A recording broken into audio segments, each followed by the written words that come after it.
Gente, estou muito contente de estar aqui com vocês de novo. É nóis. E sem muitos rodeios, eu vou lembrar vocês que nós estamos na série Perguntas Desafiadoras para a Fé Cristã, Checkmate. Na semana passada, nós falamos, ou melhor, respondemos se o cristianismo é contra a diversidade.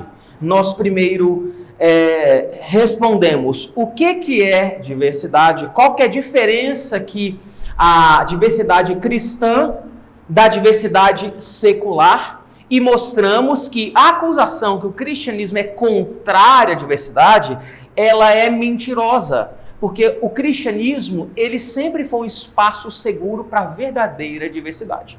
Nós vamos hoje falar, ou melhor, responder se o cristianismo rebaixa as mulheres.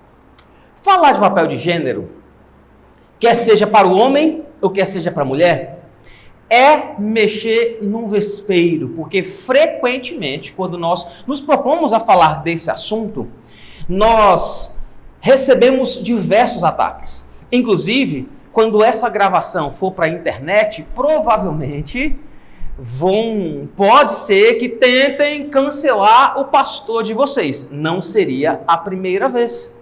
Não seria a primeira vez. Afinal de contas, o cristianismo, ele é sim acusado com frequência de rebaixar as mulheres. Agora, presta atenção.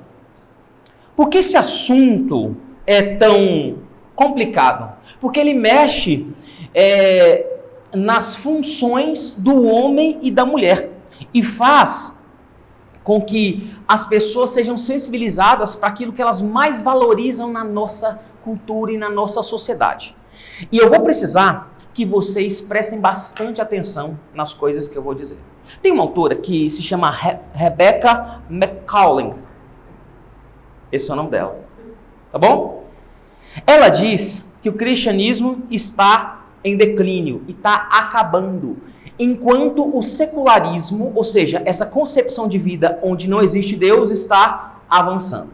A grande questão é, por que o cristianismo está diminuindo, aparentemente acabando e está em declínio? Ela vai enumerar algumas coisas. Ela vai falar sobre a secularização, ou seja, a crescente ênfase na ciência, racionalidade e individualismo, que distanciou a sociedade das crenças e práticas religiosas. É isso que ela chama de secularização. Isso aqui está tudo no primeiro capítulo desse livro, O Credo Secular.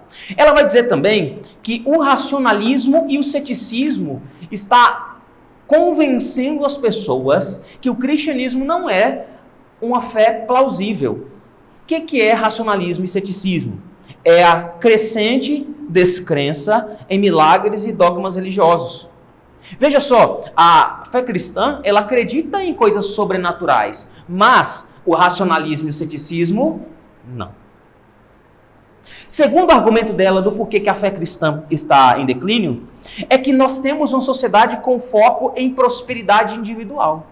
Se no passado a sociedade se organizava em torno do coletivismo, tanto que se falava muito em clãs. Você que gosta de séries épicas, não tinha os clãs, e as pessoas não matavam e morriam por causa dos clãs. E a família era o núcleo mais importante, a reputação da família era mais importante. Tanto que não tinha problema nenhum, na maioria das vezes, você se casar tendo conhecido a pessoa no dia. Afinal de contas, você se casava porque você pensava no bem do clã.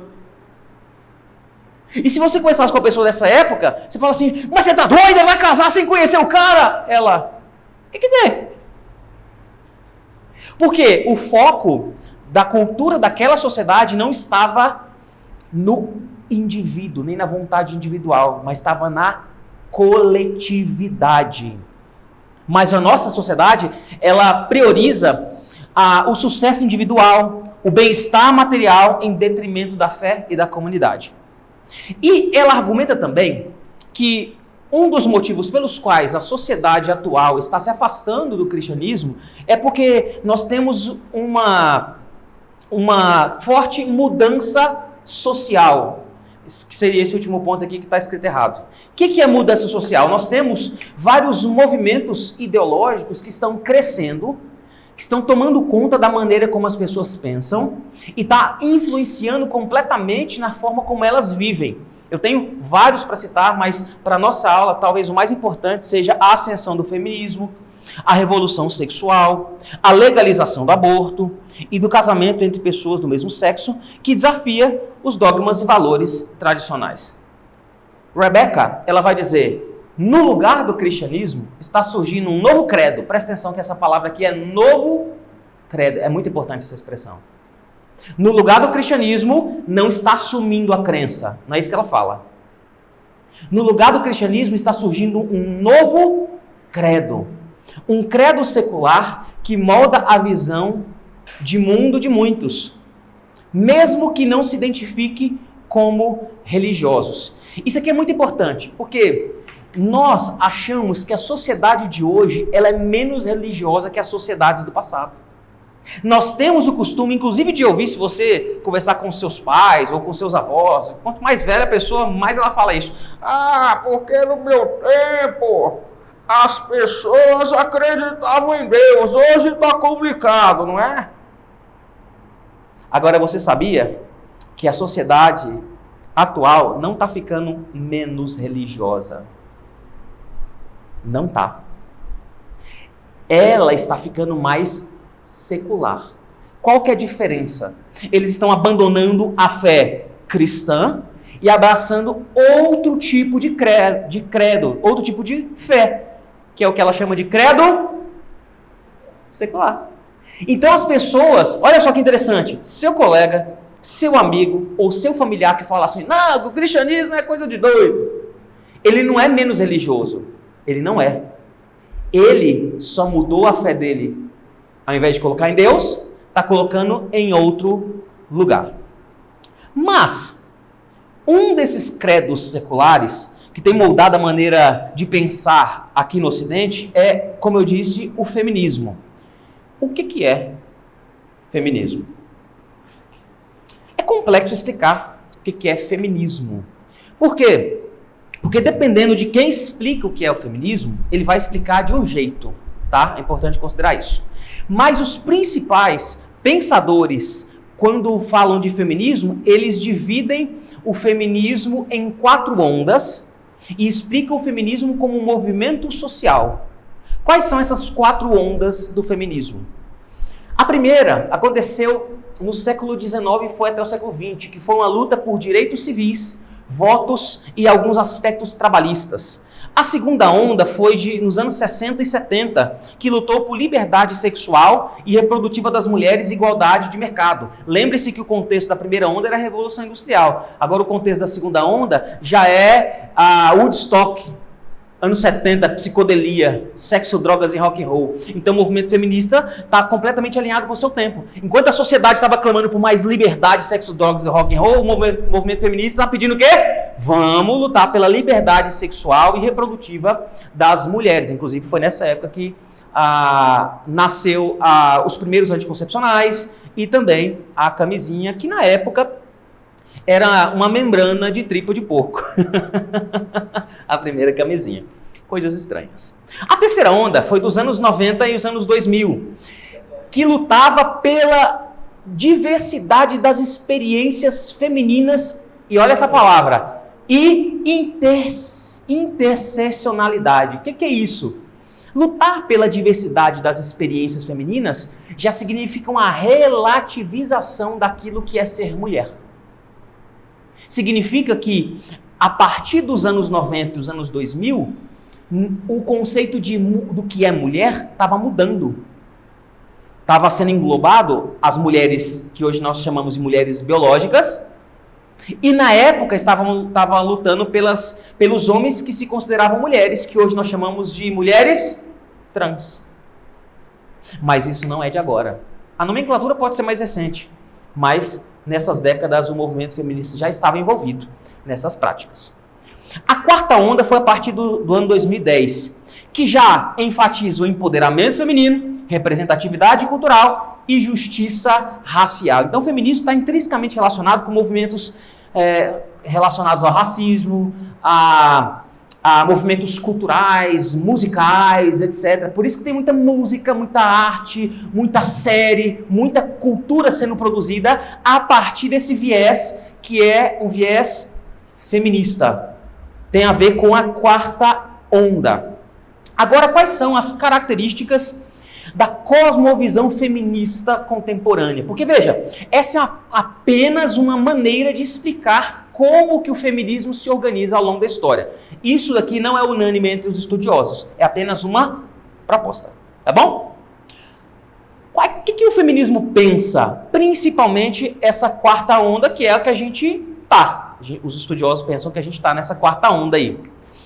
Eles vão dizer que em toda a história, homens sempre oprimiram e exploraram as mulheres numa sociedade patriarcal. Já ouviram falar sobre isso? Sociedade patriarcal. É o machismo estrutural. E o feminismo vai defender que sempre foi assim, onde nessa sociedade patriarcal ou nessa cultura machista, os homens oprimiram e exploraram as mulheres.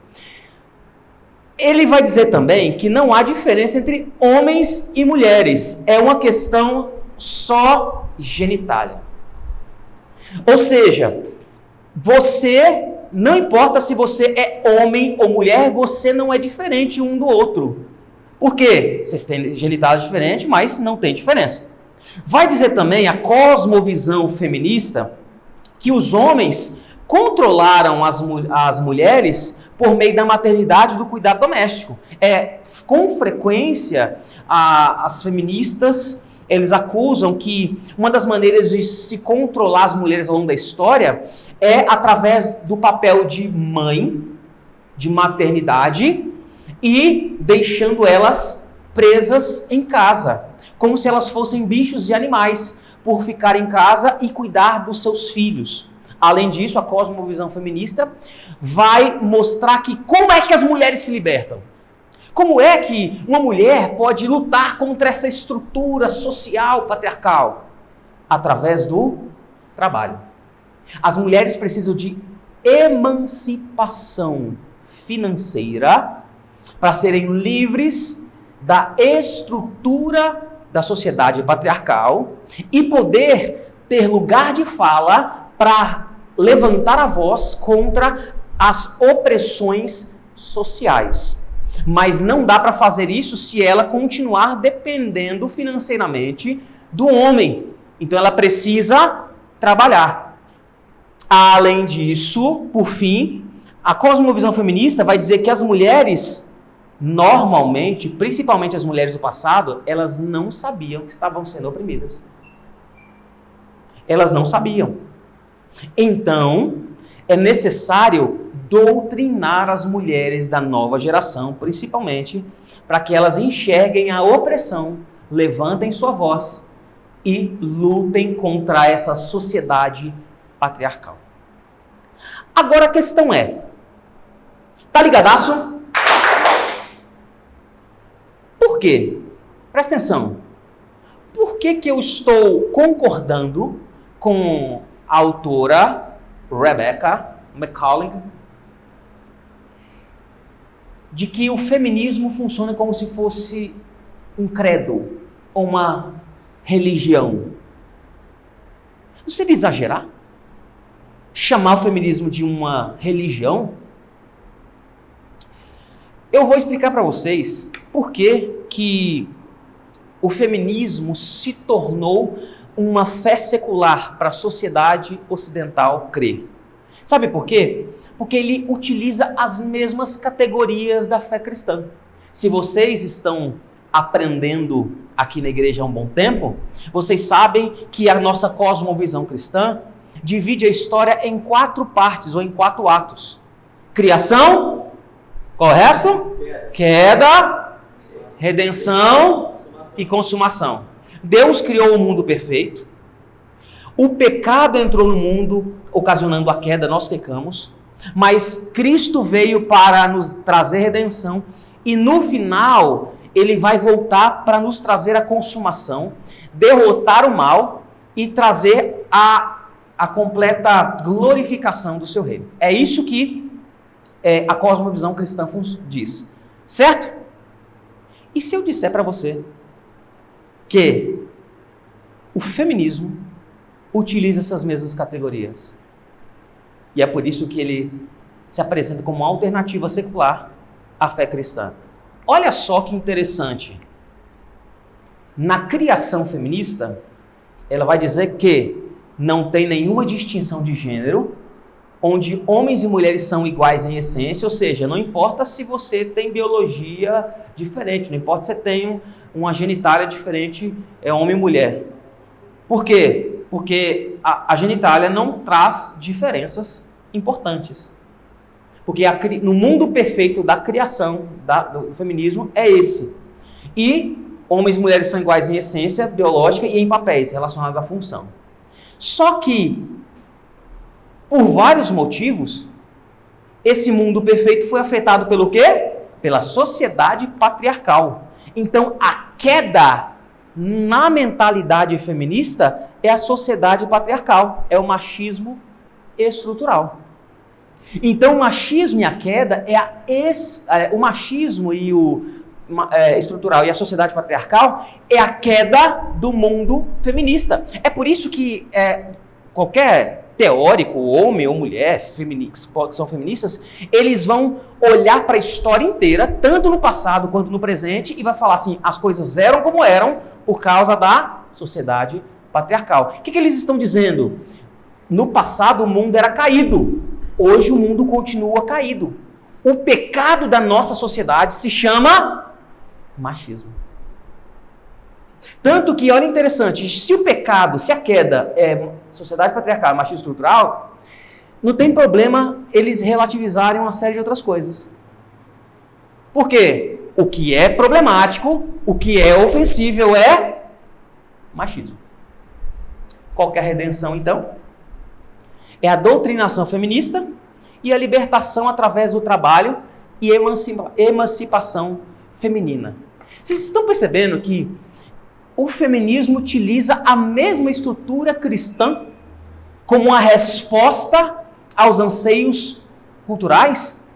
E é aí que eu volto a afirmar, nosso mundo não está menos religioso.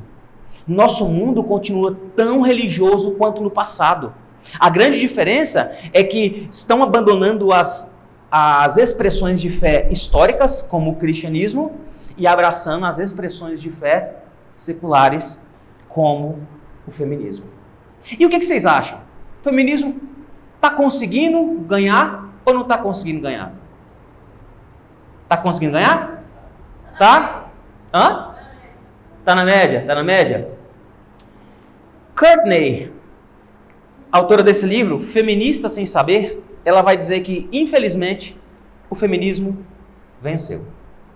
Embora, olha só o que ela nota, embora várias mulheres cristãs digam ser femininas ao invés de serem feministas, ainda manifestam no fundo algumas atitudes típicas de quem acredita nas pautas dessa ideologia. Em outras palavras, tem muita mulher e muitas meninas, inclusive muitas meninas que falam que são crentes e que são contrárias ao feminismo, mas que alimentam anseios, vontades e práticas de mulheres feministas. E ela continua dizendo o seguinte: seja na identidade pessoal, seja como essas mulheres se enxergam, seja no casamento, na criação de filhos, ou inclusive na igreja, um bom número de mulheres cristãs parece viver como se o feminismo fosse mais real até mesmo que o evangelho. Tem muita mulher que vive como se o feminismo fosse mais real do que o próprio evangelho. Pense comigo em alguns aspectos. Hoje, tem muitas meninas, e provavelmente você também pensa assim, pode pensar assim, inclusive muitos meninos também, tá? Porque o feminismo não afeta apenas as mulheres, afeta os homens. Tem meninos e meninas que acham filho um estorvo. Se no passado os homens já abandonavam os filhos, hoje o que eles temem é a gravidez. A pior coisa da nossa sociedade hoje é a namorada de alguém ficar grávida. Isso afeta os homens. Mas a pior coisa para uma mulher hoje é filhos, porque criar filho parece que é algo medíocre. Parece que é algo sem valor. Moças creem que encontrarão realização no mercado de trabalho e não na família, por exemplo. E isso não apenas moças não, viu? Tem mulher que acha que vai se realizar se for uma grande profissional. E por isso elas não se satisfazem com a família, mas tem homens que também investem tudo que tem no mercado de trabalho, mas não crescem enquanto homens para ter uma família. Tanto que a família é vista como um exemplo de estorvo, ou seja, aquilo que me atrapalha na ascensão profissional. Por que você acha que as pessoas casam cada vez mais tarde? Elas casam mais tarde porque elas gastam 30 anos da vida delas estudando para o mercado de trabalho, ao invés de constituir família. E olha só, os pais de vocês também são feministas. Se vocês chegarem com 22 anos e falar assim, vou casar, os pais de vocês vão ficar, que isso? Vai casar? Não, estuda, faz a sua vida, depois você pensa o que vai fazer. É ou não é? É loucura, é loucura. Se bem que tem pai que fala assim, se o filho chegar e falar assim, tô indo embora, graças a Deus, obrigado, Senhor. Mas a maioria dos casos não é assim, tá bom? Nós temos hoje, como fruto da ascensão do feminismo, homens acomodados, irresponsáveis e infantis. No passado, meninos de 17 anos, de 16 anos, de 15 anos, estavam mentindo a própria idade para ir defender o país na guerra. Por quê? Porque ele amava a pátria e como homem ele tinha um dever moral de levar bomba no lugar das suas mulheres.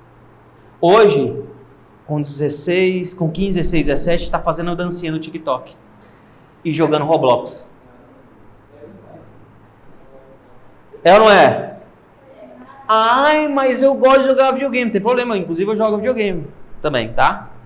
O problema é que você gosta de jogar videogame e enquanto você joga videogame, você não cultiva as qualidades que um homem precisa ter. Sabe por quê? Porque a sociedade que você vive não fala que você precisa ter qualidades de homem. Você não precisa. Para que você vai crescer esse homem? Então continua jogando teu videogame aí. Enquanto isso, as meninas estão sendo cada vez mais cobradas, exigidas e sobrecarregadas. Feminismo influenciando a maneira como os pais criam seus filhos. A geração passada é vista como sendo ultrapassada, cega. E as mulheres, elas são criadas e pressionadas para entrarem no mercado de trabalho. E os meninos também. Mas os meninos não crescem aprendendo a como cuidar de uma casa e nem as meninas. Antigamente, tanto os meninos quanto as meninas aprendiam a assumir os seus papéis e cuidar da família. Porque eles aprendiam na própria família. Hoje em dia, os pais falam assim, não, seu trabalho é estudar. E tem adolescente que a casa é um hotel. Você entra, você troca de roupa, toma banho, dorme, depois vai embora. E no máximo fica hospedado no seu quarto. Não tem responsabilidade, não lava um prato, não arruma o quarto. Por quê? Tem a camareira que você chama de mãe. E tem o patrocinador que você chama de pai. Para fazer as coisas para você. Você é apenas um hóspede, porque o seu trabalho é estudar. Logo, eles estão preparando vocês para o mercado de trabalho, mas não estão preparando vocês para assumirem postura como homem e mulher dentro de casa. Eles estão condenando vocês à ruína familiar. Aí esses meninos e essas meninas, que um dia vão ter 25 anos de idade, vão ter crescido e não vão ter amadurecido, eles se casam, descobrem que o casamento não era aquilo que eles imaginavam e que é um empecilho ao seu prazer momentâneo, ao seu videogame, à sua ascensão profissional. Sabe o que eles fazem? Vou separar porque eu tenho direito de ser feliz. Não é assim que você vê? Então, me parece que o feminismo venceu. Mas será que ele tem a última palavra? E será que o cristianismo realmente rebaixa as mulheres? É isso que nós veremos em 3 partes. A primeira coisa que nós veremos é a criação da mulher. Porque se a ideologia feminista acusa o cristianismo de ser contrário às mulheres, eles fazem isso por um motivo. Porque o cristianismo afirma coisas muito específicas sobre as mulheres. Mas eu quero mostrar para vocês que essas afirmações são mentirosas. Tá ligadaço? Boa! Vou começar falando sobre a criação da mulher e mostrar para vocês que a criação da mulher tem um detalhe muito legal. Eu quero que vocês gravem isso, tá? Olha só, Gênesis 2:7 tem um relato da criação do homem. Vamos ler todo mundo junto? Então...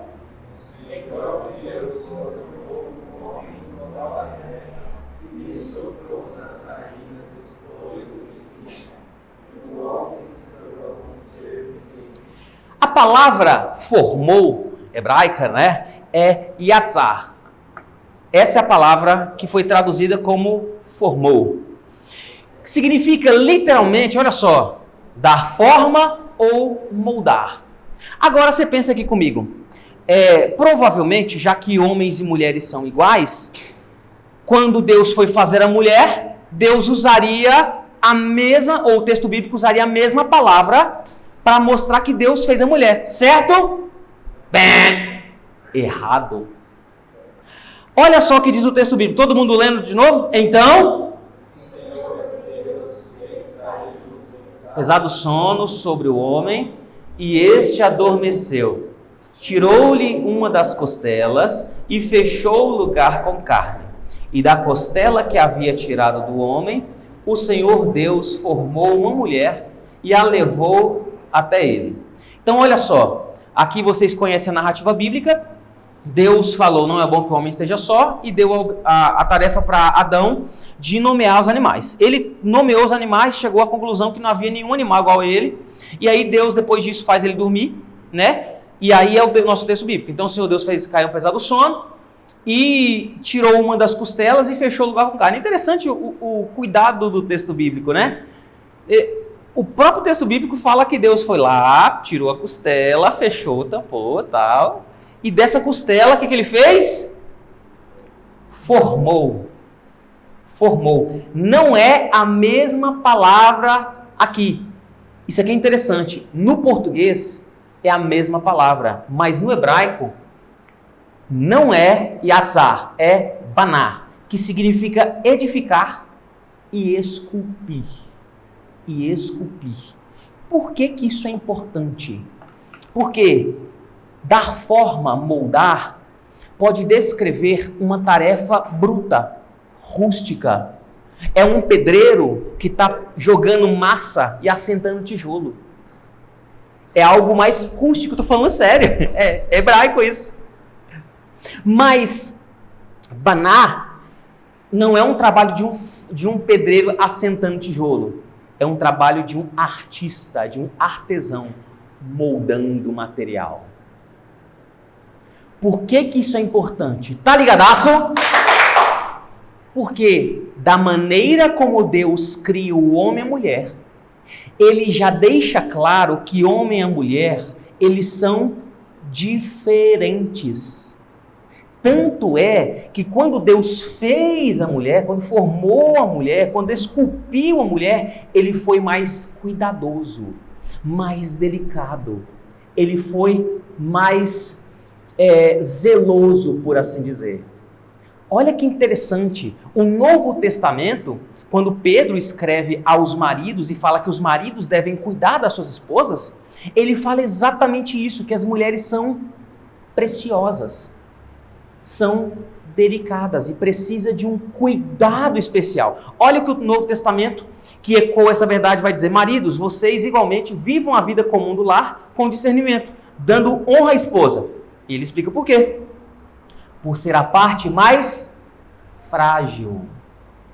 O que significa ser frágil? Normalmente, quando se lê isso, principalmente aquelas pessoas afetadas pela ideologia feminista, vão pensar assim: mulheres não são frágeis, mulheres são fortes, seu machista, seu taxista, é a sociedade patriarcal mesmo, é por isso que o cristianismo ele é contra as mulheres. Mas não é isso que o texto está dizendo. A fragilidade feminina aí tem mais a ver com coisas que são preciosas. Imagine que algo é muito valioso para você. Você embala, coloca plástico bolha, coloca numa caixa de papelão e escreve assim, frágil. Frágil é que você tem o maior cuidado, tem o maior zelo. E desde a criação, Deus fez homens e mulheres de maneira diferente, porque Ele queria expressar o zelo que deveriam ser. Veja, ambos têm o mesmo material. Ambos são feitos de carne, ambos são imagem e semelhança de Deus, o próprio texto diz isso, ambos têm igual valor, ambos diante do Senhor, eles são iguais, porém, a maneira como Deus trata homem e mulher, desde a criação, é diferente. E se Deus nos trata com essa diferença, que não tem a ver com o nosso valor, mas tem a ver com a dinâmica de Deus nos tratar, nós deveríamos fazer a mesma coisa. Então aqui, para os meninos e para as meninas, a fragilidade da mulher não é sua vergonha, mas sua beleza. Sabe por quê? Porque nós temos uma sociedade de mulheres maravilha, que estão exaustas, destruídas, cansadas e perdidas. Se vocês têm irmãs, não parece que a sua irmã, ela tem mais responsabilidade que você na escola, em casa? Não é? E se vocês têm irmãos, não parece que os irmãos de vocês estão sempre brincando, se divertindo e de boa, enquanto vocês estão sendo amassadas pelas exigências? É ou não é? Mas sabe o que é isso? Isso não reflete o plano de Deus. Isso reflete o feminismo que está influenciando a criação de vocês e a percepção de vocês sobre vocês mesmas. E a percepção de vocês, meninos, sobre qual é o papel de vocês. Então, aqui fica um detalhe. Presta atenção nisso daqui, tá ligado? Meninos, vocês devem aprender a tratar as meninas como se elas fossem frágeis. Não é porque elas não aguentam o tranco, mas é porque elas não precisam aguentar. Porque quem aguenta o tranco é vocês. Entendeu? Nós somos do mesmo material. Presta atenção. Nós somos feitos do mesmo material. Nós somos feitos do mesmo material. Mas não é porque nós somos feitos do mesmo material que nós devemos tratá-las da mesma maneira. Se Deus não faz isso, quem somos nós, enquanto homens, para fazê-lo? Agora, meninas, se os meninos precisam aprender a cuidar e tratar de vocês, vocês também precisam aprender a ser cuidadas. O símbolo, o mito da mulher forte da nossa cultura vai matar vocês. Olha que triste. Nós temos Dia das Mulheres, não temos? O que você mais ouve falar no Dia das Mulheres? Não, porque fulano de tal, as pessoas falam para a mãe, né? Ou para a avó, ou para a irmã. Essa mulher aqui é uma mulher forte, determinada. Vocês já viram alguém elogiar e dizer assim, essa mulher aqui é uma mulher frágil? Olha que triste isso. Talvez o melhor elogio bíblico seria chamar você de frágil, sabe por quê? Significa que vocês são preciosas, entendeu? Aprendam a ser cuidadas, senão vocês vão ser destruídas. Tá ligadaço? A questão é, por quê? A Bíblia fala que a mulher tem que ser submissa. Isso é humilhante? Alguns vão perguntar. É algo importante a se perguntar, não é? É isso que nós vamos ver no papel da mulher, tá? Isso aqui é importante porque frequentemente as feministas vão acusar que essa visão, presta atenção aqui, ó, essa visão de que a mulher precisa ser submissa não, né? Essa visão de que a mulher precisa ser submissa é mais um traço da sociedade patriarcal. Mas não é isso que a Bíblia mostra. Eu tenho 2 bons argumentos para mostrar o que a Bíblia fala sobre isso. O primeiro argumento é a base teológica da submissão. A noção de papéis diferentes que nós temos na Bíblia, elas estão enraizadas na doutrina da Trindade. E nós temos dois tipos duas maneiras de enxergar a Trindade. Eu sei que os nomes são diferentes, mas eu quero que vocês gravem isso. Presta atenção aqui. Tá ligado? A Trindade ontológica, ela vai falar que o ser de Deus, ela tem a ver com o ser de Deus. Ontos tem a ver com o ser, com a natureza de Deus. Tá bom? Então tá aí uma palavra diferente. Quando seu professor falar assim, alguma coisa, fala, não, porque ontologicamente falando, homens e mulheres são iguais. Nossa, você falar isso, o professor vai, que louco. Onde você estuda, onde você estuda. Então, ontologia tem a ver com o ser de Deus. Em outras palavras, quer dizer que as três pessoas da Trindade, elas são iguais em ser, em natureza. Então, os nomes divinos, os atributos divinos e as obras divinas, o louvor divino, são para as três pessoas da Trindade, porque elas são iguais, desde a eternidade, são capazes das mesmas obras, sem hierarquia, quando a gente fala da natureza deles. Pai, Filho e Espírito Santo têm a mesma natureza, mesmo valor. Agora, uma outra perspectiva de nós enxergarmos a Trindade é a Trindade econômica. Econômica tem a ver com o papel que cada pessoa da Trindade faz. Por exemplo, quais são as três pessoas da Trindade? Deus Pai, e Deus Espírito Santo, certo? Veja que nos próprios nomes de cada pessoa da Trindade, nós já temos um pouco da função de cada pessoa da Trindade. E veja, não é humilhante ser filho, nem humilhante ser pai, nem humilhante ser espírito. Eles todos têm o mesmo valor, a mesma natureza, mas têm papéis diferentes, têm funções diferentes. E é por isso que um se submete ao outro. Por exemplo, quando Jesus se encarnou, a Bíblia fala que ele se submeteu ao Pai. Mas ele sendo sendo o quê? Submisso ao Pai, não significava que ele era menor do que o Pai.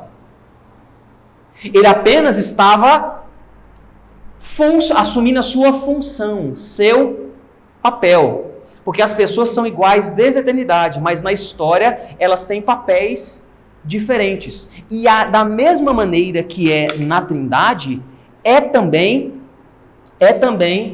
na homem e mulher. Homem e mulher têm o mesmo valor. Ambos são imagem e semelhança de Deus. Ambos têm o mesmo material, tanto que Eva foi feita do mesmo material que o homem, foi da costela. Mas significa que por ter a mesma natureza, eles têm a mesma glória? Sim. Sim, eles têm a mesma glória, o mesmo valor. Porém, eles têm função, papéis diferentes. Como que a Bíblia mostra isso? Olha só. Paulo, em Efésios 5, vai dizer, e não se embriaguem com vinho, pois isso leva à devassidão, mas deixem-se encher do Espírito. Em outras palavras, pare de se entorpecer com as coisas que te deixam muito louco. Naquela época era o vinho, hoje a galera usa drogas, hoje o pessoal se entorpece com rede social, hoje o pessoal se entorpece com tico-teco, né? Tem gente que se... Arrastando aqui, ó. Meu Deus do céu. Vai falar assim, deixa eu ver três vidinhos aqui, ó. 2 horas e meia depois, ó, o dia já acabou. A bateria, e se só parou porque a bateria acabou, viu? Senão você tava aqui, ó. Senão você tava aqui, ó, derretendo o cérebro. E ele vai dizer: não se embriaguem com o tico-teco. Não se embriaguem com as redes sociais. Mas, qual que é o contrário de ser embriagado com o tico-teco? Leiam aqui. Deixem-se o quê? E na sequência, ele vai mostrar como que as pessoas se enchem do Espírito. Ele vai dizer que uma das maneiras como as pessoas se enchem do Espírito é sujeitem-se uns aos outros no temor do Senhor. Aí para. Sabe aquele meme? Para. Presta atenção nisso daqui. Normalmente, nós associamos submissão apenas às mulheres. Mas a Bíblia está falando que submissão não é coisa de mulher. Submissão é coisa de crente. Sujeitem-se, se submetam uns aos outros. Isso significa que vocês devem se submeter a mim. mas também significa que eu devo me submeter a vocês.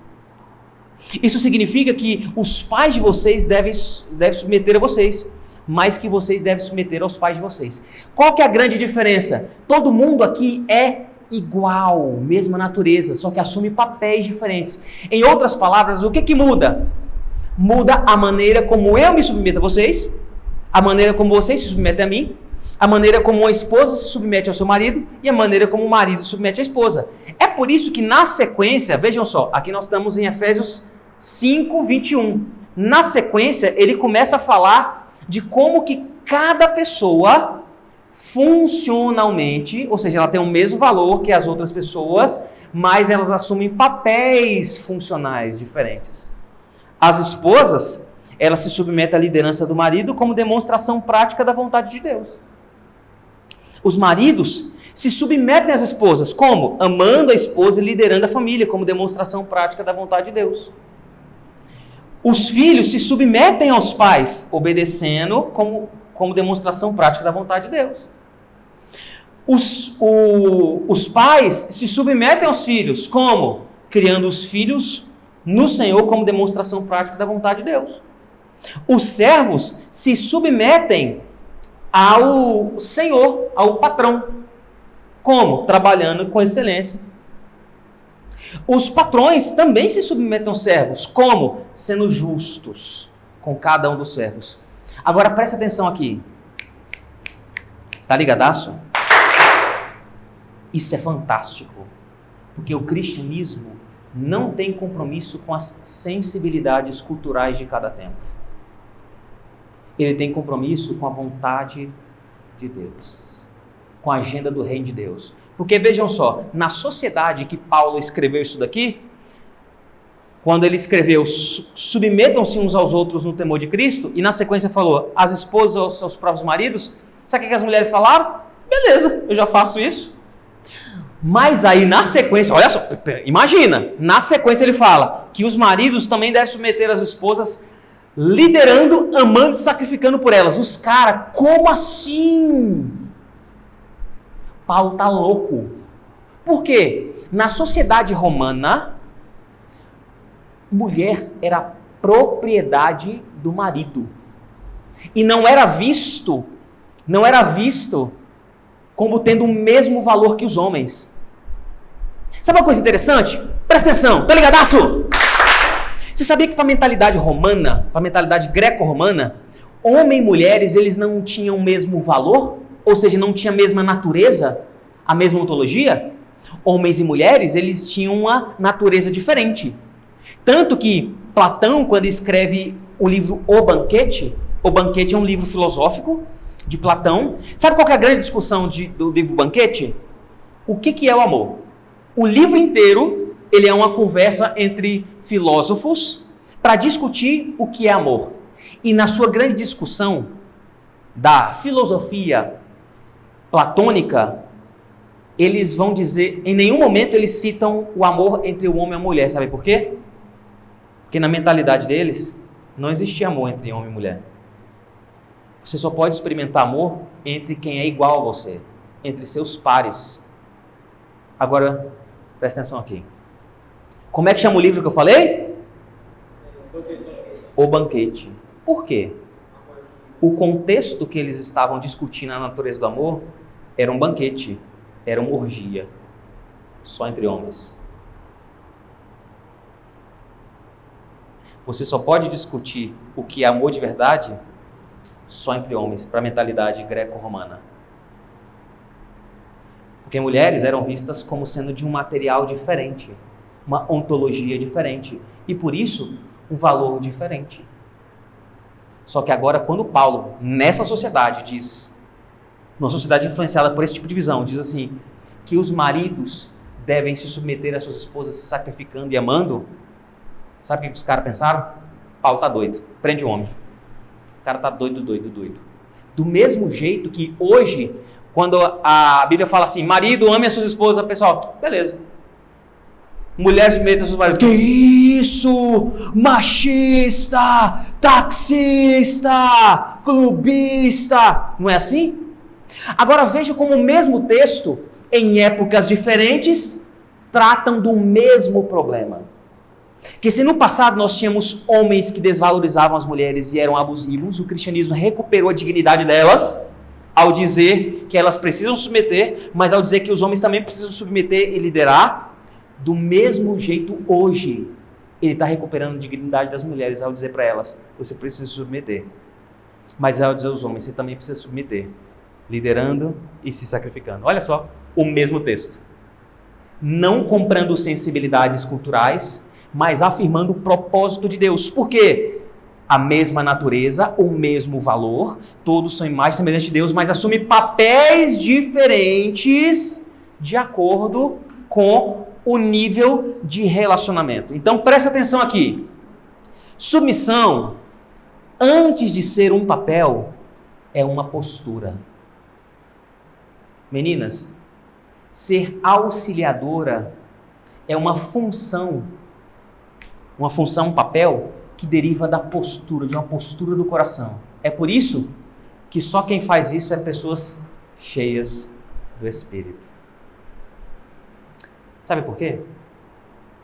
A pessoa mais cheia do Espírito que eu já conheci na minha vida é Jesus. E a Bíblia vai dizer que em tudo se submeteu à vontade do Pai. Olha só. O maior exemplo de submissão da história não é feminino, mas masculino. O grande argumento bíblico é que a submissão não é humilhante, mas submissão é espiritual. É claro que nossos relacionamentos são quebrados e tanto vocês tendem a falhar em ser submissas, quanto vocês tendem a falhar em ser submissos. Vocês vão falhar em se submeter a seus pais, para começar, né? Vocês vão falhar em submeter uns aos outros quando vocês se casarem. Mas saibam que é uma expressão de piedade quando um homem e uma mulher se submete um ao outro, assumindo o seu papel para a glória de Deus. Então parem de tentar ser aquilo que Deus não chamou vocês para ser, meninos. Parem de ouvir a voz da serpente feminista. Meninas, parem de tentar ser aquilo que Deus não fez vocês para ser. Parem de comprar a agenda desse mundo e abracem a vocação de Deus. Por quê? Porque pior do que ser ruim naquilo que devemos fazer, é ser bom naquilo que não devemos fazer. Podemos achar que estamos nos dando bem, crescendo profissionalmente, sendo mulher de sucesso, tal. Podemos achar que estamos estourando, sendo conquistador, e é isso e tal. Mas na verdade, estamos nos destruindo. Esse é o meu aviso para vocês. E eu termino trazendo um desafio da mulher. Veja que tem uma progressão aqui. A criação da mulher, o papel da mulher, que não é indigno, e também o desafio da mulher. Veja, no cristianismo, as mulheres sempre desempenharam um papel essencial. Essencial. 4 exemplos, tá? Por que é importante isso para vocês? Para vocês entenderem a sua vocação, mas é importante para vocês, meninos, presta atenção aqui, olha, para vocês entenderem aquilo que devem valorizar. Porque a geração de vocês, e a minha também, valoriza muito mais um corpo magro e uma bunda grande do que piedade no coração.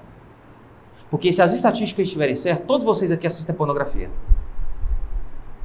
Ao invés de dobrar o joelho no chão, se santificar e clamar para ser santo, para assumir o seu papel de sacrificar. Vocês acham que vão conseguir se sacrificar pela sua família se você não consegue mortificar sua carne hoje?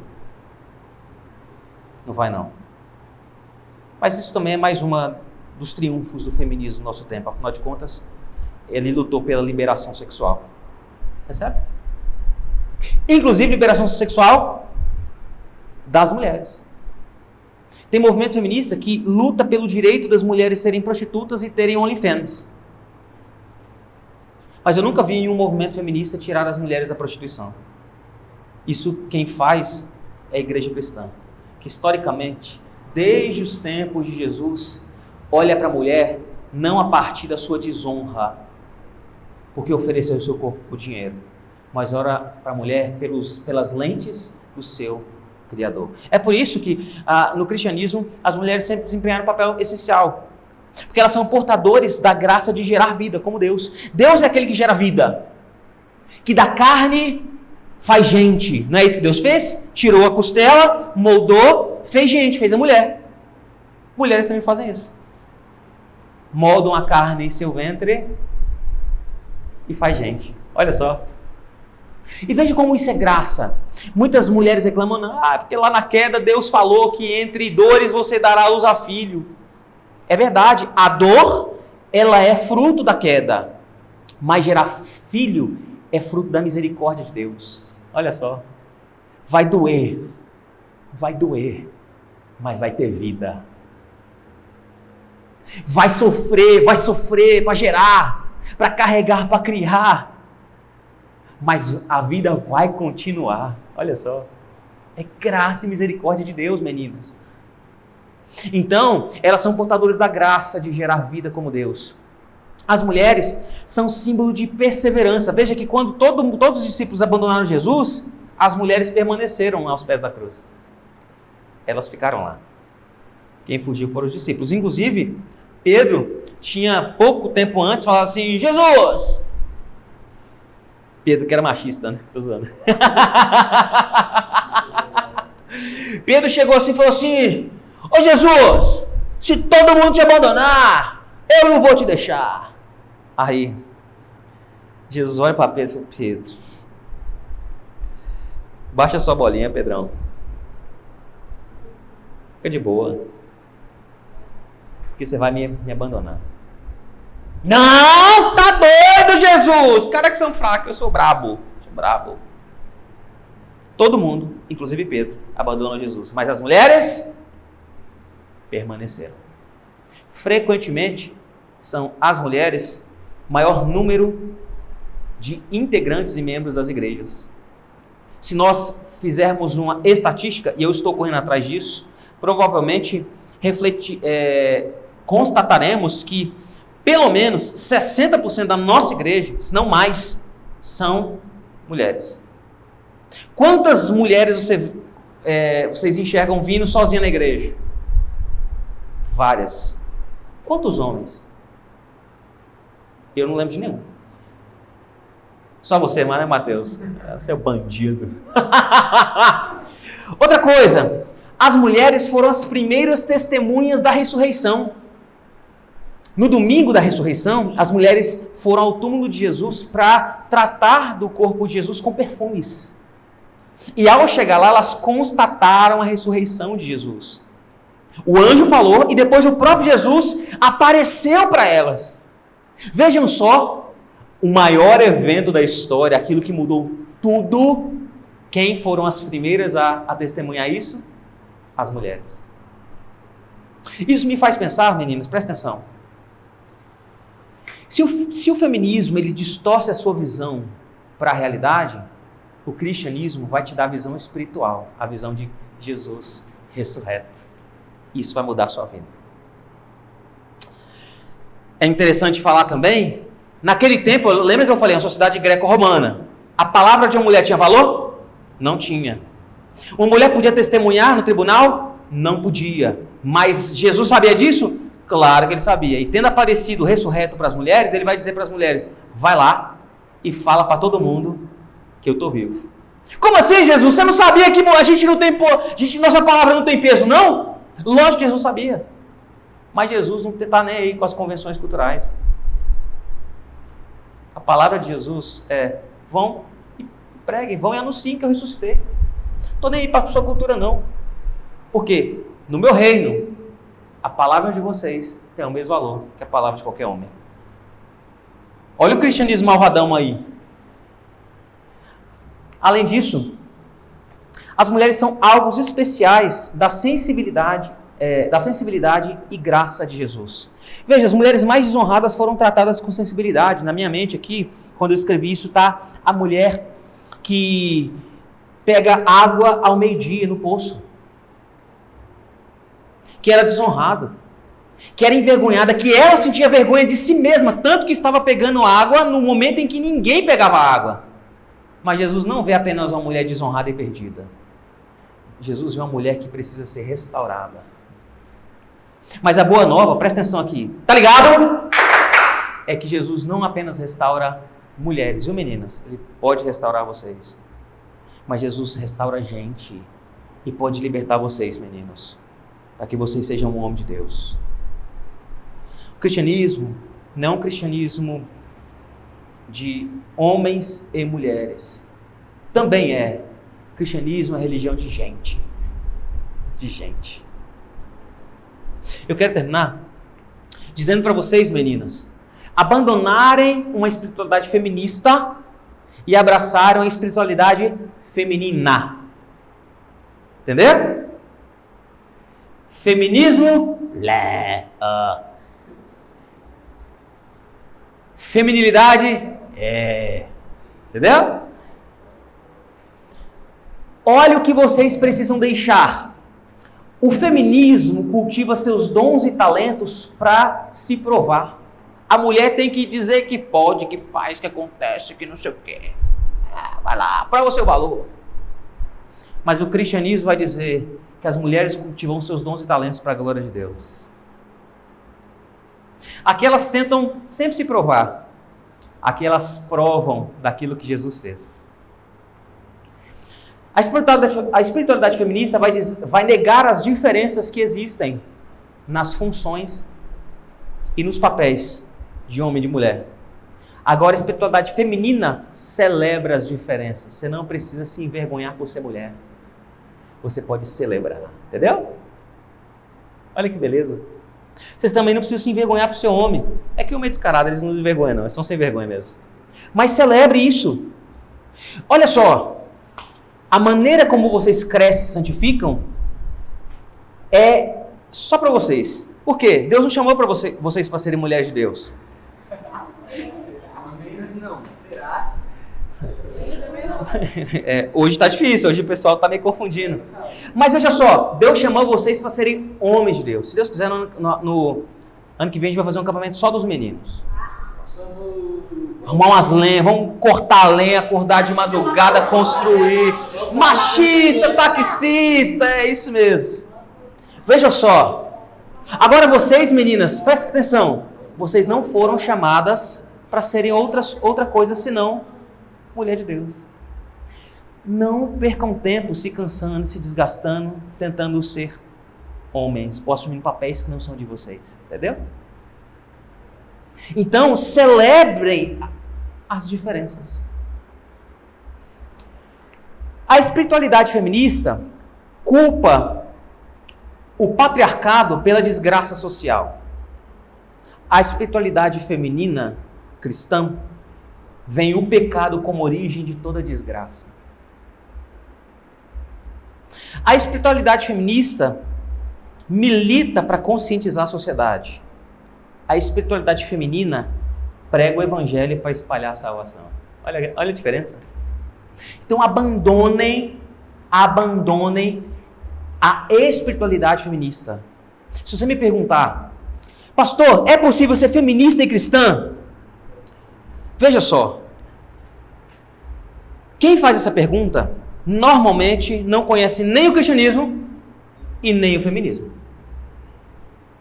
Porque uma feminista de verdade não quer ser cristã. Historicamente elas são antagônicas, contrárias. E uma cristã de verdade não precisa ser feminista. Ela já tem valor suficiente vindo de Deus e da palavra.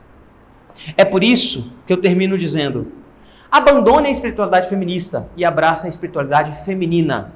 No feminismo, tudo depende de nós. No cristianismo, tudo depende de Cristo.